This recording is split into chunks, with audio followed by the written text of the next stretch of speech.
Matcha lattes can be a great way to dive into the world of matcha tea, but they can often contain a lot of added sugar. In this video, we're going to be testing out a new oat milk that contains no added sugar to see if it works as a way to make a sugar-free, dairy-free matcha latte. Let's get started. Okay, so for this we're going to be using the Asamiya matcha. This is the Asamiya Sayama Midori matcha. It's from a region in Japan that's really famous for matcha cultivation. They've been producing matcha there for hundreds of years, and it still is known for producing some of the best matcha in the whole country. So this latte is normally you'd make this latte with kind of like a lower quality matcha, one that's a little bit more bitter, so that you can taste the flavor of the matcha through the oat milk or through whatever kind of plant-based milk that you use. But for this, we're going to be using some of the good stuff. So I'm going to go ahead and open this up here. And what we're going to do, I don't make that many matcha lattes, but I have done it in the past, so I'm going to go ahead and demonstrate how I would do that here. There are a couple things that you can do that really make a difference when it comes to the matcha latte.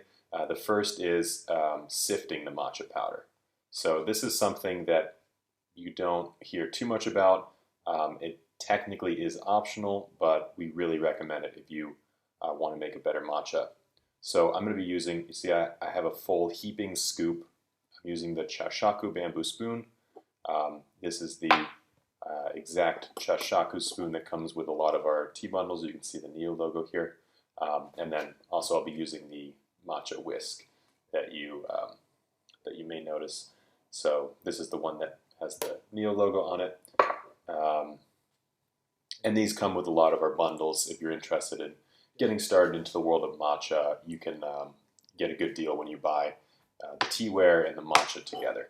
So I'm going to go ahead and, I use 2 heaping spoonfuls of matcha, and then I'm going to go ahead and sift this. And the reason I'm doing this is because you can see there's a lot of clumps that are forming here. And that's not necessarily a problem, but it's going to make it so that the matcha doesn't mix well into the water or into the milk. And for measurement, you saw I used 2 heaping spoonfuls.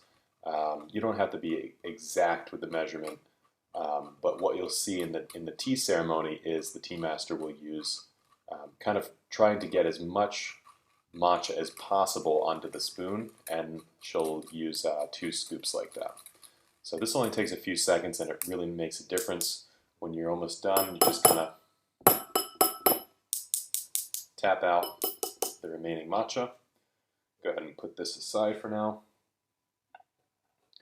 And so you saw what we had before. We had a lot of the clumps at the bottom, and now we have a nice finely sifted matcha powder. So this is going to mix much more evenly into the water. You're not going to get these clumps. You're not going to get this kind of grainy consistency that you get in a lot of matchas. And then an added step to make sure that you have even less clumps is to actually just add a tiny bit of water in. And this is actually important with both if you're making matcha plain or if you're mixing with other ingredients, is to actually go for a paste here. So you'll see I'm smoothing it out. And even though I sifted, there are some small clumps forming. But when I don't have much water inside the matcha, it's much easier to smooth out these clumps. So before I add in all the matcha, or sorry, all the water rather, I want to smooth out those clumps.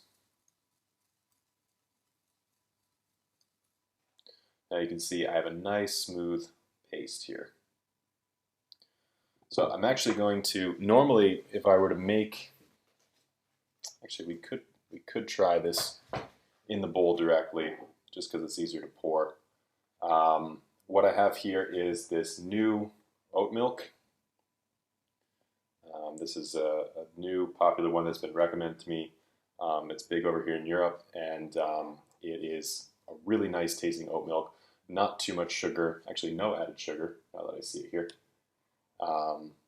And I just took an initial taste of this, and I really like it. It's much more natural flavored, not super sweet like a lot of the oat milks that you get. And I want to see how it works with this matcha. So I preheated some in a pan, and I have it in this little container here. Just going to go ahead and pour some in.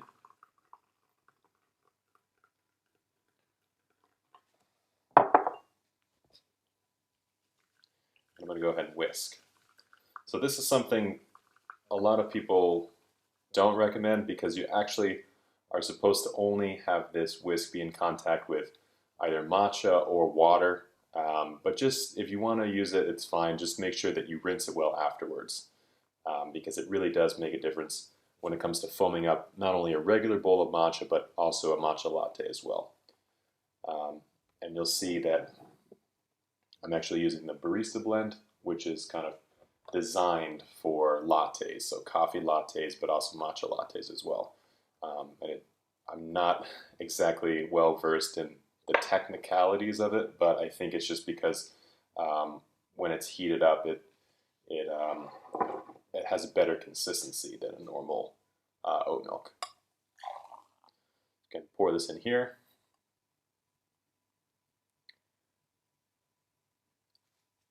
So here you can see matcha latte. This is a nice warm one.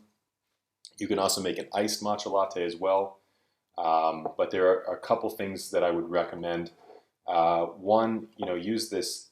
Start off with the paste before you add in the oat milk. Don't make a full bowl of matcha and then add in the oat milk. It's going to be really diluted. You really want to concentrate the flavor so it's as little added water as possible. It's just the matcha powder, just enough water to make that paste, and then the rest is going to be the warm oat milk. And I do find that it makes a difference to have the preheated oat milk, kind of not quite steamed like you would get at a cafe, but just kind of heated in the pan. It's a really nice touch. Yeah, that's good.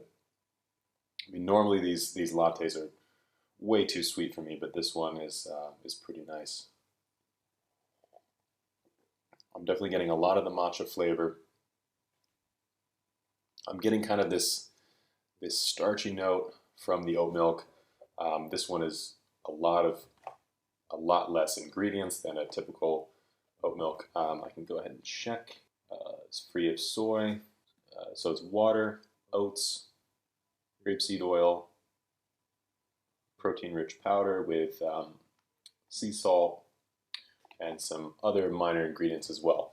So pretty unadulterated compared to a lot of the oat milks you get there. We recommend to use as little sugar as possible when it comes to making your matcha lattes.